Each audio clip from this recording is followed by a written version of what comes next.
അതെ മൊത്തത്തിൽ എന്നെ ഉമ്മാണേലും പാപ്പാണേലും പിന്നെ പണ്ട് പോലെ കാര്യം ഇവിടെ എപ്പോഴും മോഡൽസ് ഒക്കെ വന്ന് ഷൂട്ട് ചെയ്യുന്ന ഒരു സ്ഥലമാണ് ഈ വീട്. അപ്പം അതിപ്പോൾ അവര് പല അങ്ങനത്തെ എക്സ്പോസിങ് ആയിട്ടുള്ള ഡ്രസ്സൊക്കെ അങ്ങനെ. അപ്പോൾ നമ്മളത് ചെറുപ്പം മുതലേ കണ്ട് വളർന്നതാണ്. ഇവിടെ മിസ് കേരള പണ്ട് വാപ്പയാണ് കവർ ചെയ്തോണ്ടിരുന്നത്. അപ്പം മിസ് കേരളയുടെ മോഡൽസ് ഒക്കെ ഇങ്ങോട്ട് വരികയും അതിന്റെ കണ്ടസ്റ്റൻസ് ഒക്കെ വന്ന് ഇവിടെ ഫോട്ടോഷൂട്ടൊക്കെ ഇവിടെ ആയിരുന്നു. അപ്പം ഞാൻ പണ്ട് റീമ കല്ലിങ്ങലൊക്കെ വന്നിട്ടുണ്ട് ഇവിടെ. പുള്ളിക്കാരിയുടെ എന്തോ മിസ് കേരള പുള്ളിക്കാരി റണ്ണേഴ്സപ്പ് ആയിരുന്നു. അപ്പൊ അതിന്റെ ഷൂട്ടിനൊക്കെ അപ്പൊ ഇവിടെ ഇങ്ങനെ ഒരു എക്സ്പോസിങ് ഫോട്ടോഷൂട്ടൊക്കെ ഭയങ്കര നോർമലാണ്. അപ്പൊ അതൊക്കെ കണ്ടാണ് ഇങ്ങനെ വളരുന്നത്. അപ്പം ഉമ്മ ആണെങ്കിലും അങ്ങനെ ഒന്നിലും ഭയങ്കര എന്താ പറയുക ഒരു അടിച്ചമർത്തലോ പിന്നെ അത് ചെയ്യണം എന്നുള്ള ഭയങ്കര ഫോഴ്സിങ് ഒന്നുമില്ല. ഇല്ല. ഓക്കെ. ഇപ്പോൾ അച്ഛൻ ഈ ഫീൽഡ് എന്താന്ന് ശരിക്കും അറിയുന്ന ഒരാളായിരിക്കുമല്ലോ. അപ്പൊ ചേച്ചി നിങ്ങൾ രണ്ടുപേരും ഈ ഫീൽഡിലോട്ടൊക്കെ ഇറങ്ങിയ സമയത്ത് എന്തായിരുന്നു പറഞ്ഞു തന്നിട്ടുണ്ടായിരുന്ന കാര്യങ്ങൾ? ശ്രദ്ധിക്കേണ്ട കുറച്ച് കാര്യങ്ങൾ പാരന്റ്സ് എന്നുള്ള നിലയിൽ അവർ പറഞ്ഞു തരുമല്ലോ. അത് വാപ്പ കുറെ കാര്യങ്ങളൊക്കെ പറഞ്ഞു തരും. പക്ഷെ ഞങ്ങളൊന്നും കമ്പാരിറ്റീവ്ലി വാപ്പ കുറച്ചുകൂടെ സ്ട്രിക്റ്റാ. അപ്പം നമ്മൾ കുറച്ചുകൂടെ കണക്റ്റഡ് ആയിട്ടുള്ളത് ഉമ്മായിട്ടായിരുന്നു. സ്വാഭാവികമായിട്ടും നമ്മൾ കുറച്ചുകൂടെ ലിബറൽ ആയിട്ടുള്ള ഒരു പേരന്റ് ആയിട്ടായിരിക്കുമല്ലോ കണക്ട് ആവുക, അവരായിട്ട് സംസാരിക്കുന്ന പോത്ത്. അപ്പൊ വാപ്പ ഒരു ദേഷ്യക്കാരനാണ്. ചെറിയ എന്ത് പറയുമ്പോഴും വാപ്പ ദേഷ്യത്തോടെ പറയുന്നു. ഇങ്ങനെ നമ്മൾ ഇപ്പൊ തീർന്നു ഇപ്പൊ നമ്മളോട് സ്നേഹത്തോടെയാണോ പറയുന്നത്? സ്നേഹത്തോടെ ആണെങ്കിൽ ചിരിക്കാനൊക്കെ ചെറിയൊരു പാടുള്ള മനുഷ്യനാണ്. നമ്മളിങ്ങനെ ഭയങ്കര ദേഷ്യവും ഇങ്ങനെ എപ്പോഴും ദേഷ്യത്തോടെ നമ്മളോട് കാര്യങ്ങൾ കമ്മ്യൂണിക്കേറ്റ് ചെയ്യുന്ന ആളാണ്. അതുകൊണ്ട് തന്നെ വാപ്പ പറയുന്ന കാര്യങ്ങളൊന്നും എനിക്ക് ഒരിക്കലും കണക്ട് ആയിട്ടില്ല. അപ്പൊ എന്തിനും പറഞ്ഞു തരുമ്പോഴും നമ്മൾ ഒരു പുച്ഛിക്കാനുള്ള ഒരു ടെൻഡൻസി എപ്പോഴും ഉണ്ടായിരുന്നു. വാപ്പയ്ക്ക് അത് ആ ഒരു കാര്യം വാപ്പ ഒട്ടും ഫ്രണ്ട്ലി ആയിട്ടല്ല അത് പറയുന്നേ. എന്റെ ടോൺ ഇങ്ങനെയാണ്. അതെനിക്ക് പക്ഷെ വാപ്പ ഇനി ഭയങ്കര ദേഷ്യപ്പെട്ടു. നിങ്ങളോടൊന്നും പറഞ്ഞിട്ട് കാര്യമില്ല ആ രീതിയിലാണ് സംസാരിക്കുന്നത്.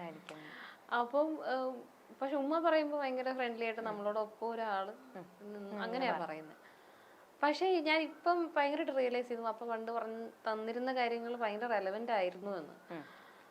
പക്ഷെ അന്നൊന്നും എനിക്കത് അനുസരിക്കാനോ അത് ഫോളോ ചെയ്യാനോ പറ്റിയിട്ടില്ല. പക്ഷെ ഇപ്പം പാപ്പ പണ്ട് പറഞ്ഞിരുന്ന കാര്യങ്ങൾ ആലോചിക്കുമ്പോൾ ശരിയാ, അങ്ങനെയൊക്കെ ജീവിച്ചിരുന്നേ കൊള്ളായിരുന്നു. അങ്ങനെയൊക്കെ നമ്മള് അങ്ങനെ ഇപ്പൊ ഇൻഡസ്ട്രിയിലേക്ക് വരുന്ന സമയത്ത് അങ്ങനെയൊക്കെ പെരുമാറിയിരുന്നെങ്കിൽ, അങ്ങനെയൊക്കെ ഓരോ കാര്യങ്ങൾ ഫോളോ ചെയ്ത് നന്നായിരുന്നു ഞാനിപ്പോ മനസ്സിലാക്കുന്നു. പക്ഷെ അന്നത് വാപ്പയുടെ മോഡ എല്ലാം കൂടെ എടുത്ത് പറയുമ്പോ അത് നമ്മൾ ചെയ്യത്തില്ല, നമ്മൾ ഒരിക്കലും ചെയ്യത്തില്ല എന്നുള്ളൊരു മൈൻഡില്. അത് എനിക്ക് വാപ്പയോട് എനിക്ക് എപ്പോഴും പറയുന്നത്. വാപ്പ കുറച്ച് ഫ്രണ്ട്ലി ആയിട്ട് പെരുമാറിയിരുന്നെങ്കിൽ ചിലപ്പോ പറഞ്ഞിട്ടുണ്ട്. അങ്ങനെ ഇല്ല, അങ്ങനെ പറഞ്ഞിട്ടില്ല. ഞാനിപ്പോ വീഡിയോയിലാണ് പറയുന്നത്. കുറച്ചുകൂടെ ഒന്ന് ഫ്രണ്ട്ലി ആയിട്ട് പെരുമാറിയിരുന്നെങ്കിൽ ഞാൻ എപ്പോഴും ആഗ്രഹിക്കുന്നു. ഇപ്പൊ അച്ഛന്മാരൊക്കെ ഒരു പറയുന്ന കാര്യങ്ങളൊക്കെ ശരിയാ, പക്ഷെ ഇവര് ഭയങ്കര ഹാഷായിട്ട് നമ്മളോട് പറഞ്ഞെത്തുള്ളൂ. ഇവർക്ക് എന്തോ അതായത് സോഫ്റ്റ് ആയിട്ട് പറയുന്നത് ഇവരുടെ ഒരു നേച്ചർ അല്ല രീതിയിൽ. എല്ലാ അച്ഛന്മാരും അങ്ങനെ. എനിക്കും എന്റെ ഫ്രണ്ട്സിന്റെ ഒക്കെ അച്ഛന്മാരും അങ്ങനെയാണ്. എല്ലാവരും ഭയങ്കര മൊടയാ. അപ്പൊ നമുക്ക് അവരെ അനുസരിക്കാൻ തോന്നത്തില്ല. പക്ഷെ അവരിത് മനസ്സിലാക്കത്തുമില്ല. അപ്പൊ എനിക്ക് അപ്പൊ പണ്ട് കുറച്ചുകൂടെ ഫ്രണ്ട്ലി ആയിട്ട് പറഞ്ഞിരുന്നെങ്കിൽ ഞാൻ ചിലപ്പോ അനുസരിച്ചതെന്ന് എനിക്ക് ചിലപ്പോ ഇത് പറഞ്ഞാലും അപ്പൊ അമ്മയിച്ചെരത്തില്ല. ഫ്രണ്ട്ലി ആയിട്ട് എന്തെങ്കിലും പറഞ്ഞിട്ടുണ്ടോ? ഇല്ല, ഫ്രണ്ട്ലി ആയിട്ട് പറഞ്ഞ സംഭവങ്ങളൊക്കെ കുറവാ. അപ്പൊ രണ്ടുപേരും എന്ത് തൊട്ടിത്തരം കാണിച്ചാലും ഉമ്മാടുത്തായിരിക്കുമല്ലോ പോയി പറയണത്. ഉമ്മടുത്ത് പറയാനുള്ള സ്പേസ് ഉണ്ട്. അപ്പ അടുത്ത് പറഞ്ഞു കഴിഞ്ഞാൽ അപ്പ വഴക്ക് പറയും എന്നുള്ളൊരു പേടി കൊണ്ട് പറയത്തില്ല. അതുകൊണ്ട് കൂടുതൽ ഫ്രണ്ട്ലി ഉമ്മടുത്തായിരുന്നു. ഓക്കെ. ഇപ്പൊ നമ്മള് നേരത്തെ പേരിന്റെ കാര്യം പറഞ്ഞോണ്ട് ചോദിക്കുക, ചേച്ചിക്ക് ബോയ് ഫ്രണ്ട് ഉണ്ടെന്ന് ചേച്ചി എല്ലാ ഇന്റർവ്യൂലും പറയുന്നുണ്ട്. അപ്പൊ എന്നാണ് കല്യാണ പ്ലാൻ ഒക്കെ ഉണ്ടോ? അതോ നമ്മുടെ ലക്ഷ്മി ചേച്ചി ഇങ്ങനെ നിക്കുന്നുണ്ട് അത് കഴിയാതെ നമുക്ക് പറ്റില്ല എന്നുള്ള ഇതാണോ? അല്ല, കല്യാണമൊക്കെ പതുക്കെയുള്ളൂ. അത് സെറ്റ് ആവട്ടെ. ഞാൻ കെട്ടിട്ട് നീ കെട്ടിയാ മതി.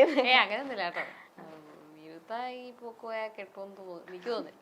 അതിനുമ്പ് എനിക്ക് കെട്ടണമെന്നുണ്ട്. പക്ഷെ ഞങ്ങൾക്ക് അങ്ങനെയൊന്നുമില്ല. ആദ്യമില്ല, ആരാദ്യം പറ്റുന്നോ അവര് കിട്ടും.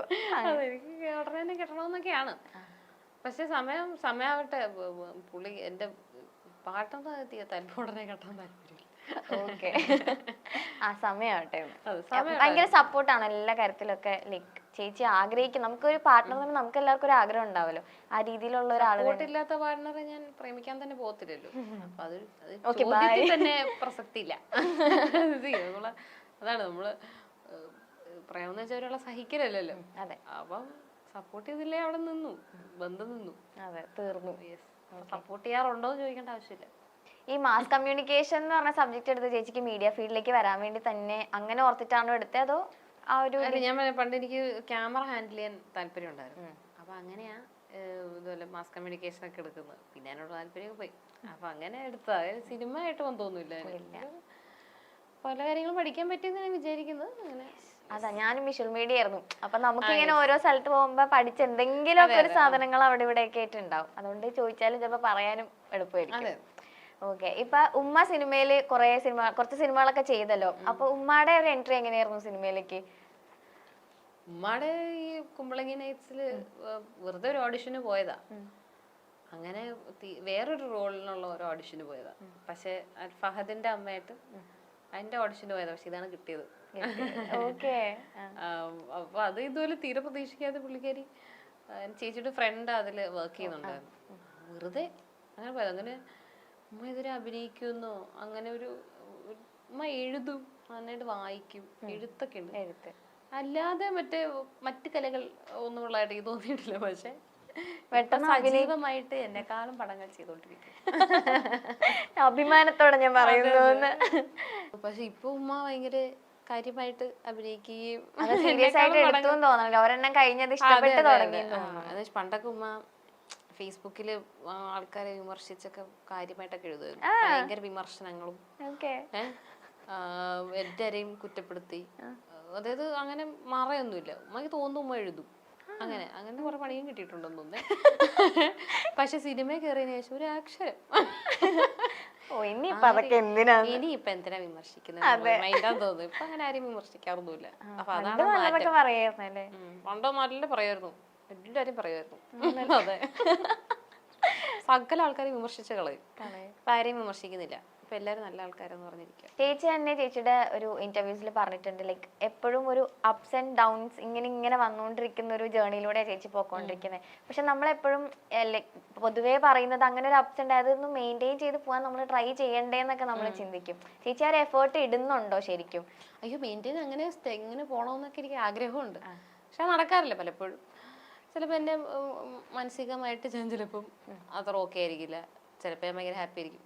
അങ്ങനെയാണ് എപ്പോഴും പോകുന്നത്. ഞാൻ ഭയങ്കര ഓണായിട്ട് നിൽക്കുന്ന സമയത്ത്, അല്ലെങ്കിൽ എൻ്റെ മാനസികാവസ്ഥ ഭയങ്കര ഓക്കെ ആയിട്ട് നിൽക്കുന്ന സമയത്ത് എപ്പോഴും എൻ്റെ കരിയോഗ്രാഫ് മുകളിലോട്ട് പോയിട്ടുള്ളൂ. അപ്പൊ ഇതുപോലെ എന്തെങ്കിലും വിഷമോ അങ്ങനെ എന്തെങ്കിലും അലട്ടുന്നുണ്ടെങ്കിൽ നമ്മളൊന്ന് ഡൗൺ ആവും. പിന്നെ എപ്പോഴും ഇടയ്ക്ക് എനിക്ക് എപ്പോഴും ഭയങ്കര പ്രൊഡക്റ്റായിട്ട് നിൽക്കാൻ പറ്റാറില്ല. കോൺസ്റ്റന്റ്ലി എനിക്ക് പ്രൊഡക്റ്റ് ആവാൻ പറ്റത്തില്ല.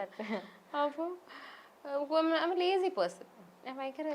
ട്രൈ ചെയ്യുമല്ലേ അതല്ല, ലൈക്ക് ആ ഒരു കോൺസ്റ്റന്റ് ആയിട്ട് പോവാനായിട്ട് ചേച്ചി ട്രൈ ഒക്കെ ചെയ്യുന്നുണ്ട്. പക്ഷെ എനിക്ക് ഇടയ്ക്ക് ഒരു മടി ഇങ്ങനെ ബാധിക്കും. മടി ബാധിക്കുമ്പോ ഇങ്ങനെ എനിക്ക് രാവിലെ എഴുന്നേക്കുക, സോഫയിൽ വെറുതെ ഇരിക്കുക, വെറുതെ ഫോണിൽ കുത്താം. പക്ഷെ ചിലപ്പോ ഈ പറഞ്ഞ പോലെ പ്രൊഡക്റ്റീവ് ആവും. എനിക്ക് എപ്പോഴും പ്രൊഡക്റ്റീവ് ആവാൻ ഇതുവരെയും പറ്റിയിട്ടില്ല. അത് എനിക്ക് സ്കൂളും പോലെ അതെ. അപ്പൊ ഒരു ക്ലാസ്സിൽ നന്നായിട്ട് പഠിച്ച അടുത്ത ക്ലാസ്സിൽ നന്നായിട്ട് പഠിക്കത്തില്ല. അങ്ങനെ കഴിഞ്ഞ ക്ലാസ്സിൽ നന്നായിട്ട് പഠിച്ചില്ലേ, കഴിഞ്ഞ 5th സ്റ്റാൻഡേർഡിൽ നന്നായിട്ട് പഠിച്ചു, 6th കുറച്ച് കുഴപ്പം. അങ്ങനെയൊക്കെ ചിന്തിക്കുന്നത്. പണ്ടുപോലെ അതെ, എനിക്ക് കോൺസ്റ്റന്റ്ലി പ്രൊഡക്ടിവിറ്റി പറ്റത്തില്ല. ഐ ലൈക്ക് വെറുതെ ഇരിക്കാൻ അത്രേ ഇഷ്ടമായിരിക്കും. ഇങ്ങനെ വെറുതെ ഒരു പണി എടുക്കാതെ, അതിപ്പോ ഫോണില്ലെങ്കിലും വെറുതെ പുറത്തോട്ട് ഇങ്ങനെ അന്തം വിട്ട് നോക്കിയിരിക്കാൻ ഇഷ്ടമായിരിക്കും. അപ്പം ചിലപ്പോ അതുകൊണ്ട് ചിലപ്പം ഒരു ഡൗൺ വരും, ഈ മടി ബാധിക്കും. പിന്നെ കൊറേ ഇങ്ങനെ മടി പിടിച്ചിരിക്കുമ്പോ വലിയ മോശമാണ്, ഞാൻ എന്തെങ്കിലും ചെയ്യണം, ചെയ്താലേ ഫുഡ് കഴിക്കാൻ പറ്റുള്ളൂ എന്നൊക്കെ ആലോചിക്കും. ഓക്കെ, അല്ല ഇപ്പൊ അതുകൊണ്ട് പോസ്റ്റ് അടിക്കാനും വലിയ പ്രശ്നമൊന്നും ഉണ്ടാവില്ലല്ലോ, നമുക്ക് പോസ്റ്റ് എനിക്കൊരു പ്രശ്നമേ അല്ല. പക്ഷെ ലക്ഷ്മി ചേച്ചിയുടെ കാര്യമൊക്കെ ആലോചിച്ച് നോക്ക്, പാവം നമ്മുടെ ഇതില് 4 മാസമൊക്കെ ഫുൾ വീട്ടിൽ നിന്ന് മാറി സിനിമ ഞാൻ ഇനി പോവാ, ഞാൻ ഇനി കുറച്ച് ദിവസത്തേക്ക് എങ്ങോട്ടെങ്കിലും പോവാന്ന് പറഞ്ഞിട്ടൊക്കെ സെറ്റ് ചെയ്ത് പോയത്. അപ്പൊ അതൊക്കെ വെച്ച് നോക്കുമ്പോ കുറച്ചൊരു അതെ, പിന്നണിയിൽ പ്രവർത്തിക്കുന്ന ആൾക്കാർക്ക് ഇങ്ങനെ കോൺസ്റ്റന്റ് പണിയാണല്ലോ, അതാണ് അവരുടെ പ്രശ്നം. പക്ഷെ പോസ്റ്റ് അടിക്കുന്നത് അത്ര എളുപ്പമുള്ള കാര്യമൊന്നുമല്ല. ശരിയാട്ടോ. കാര്യം വീട്ടിൽ പോസ്റ്റ് അടിച്ചിരിക്കുന്ന പോലെയല്ല, നമ്മൾ സെറ്റിൽ പോസ്റ്റ് അടിച്ചിരിക്കും. സെറ്റിൽ മേക്കപ്പ്, ഹെയർ, കോസ്റ്റ്യൂം ഒക്കെ ചെയ്ത് ഇങ്ങനെ തന്നെ ഇരിക്കണം പോസ്റ്റ് അടിച്ച്. കാര്യം അല്ലെങ്കിൽ അത് കോസ്റ്റ്യൂമിന് പ്രശ്നം പറ്റും.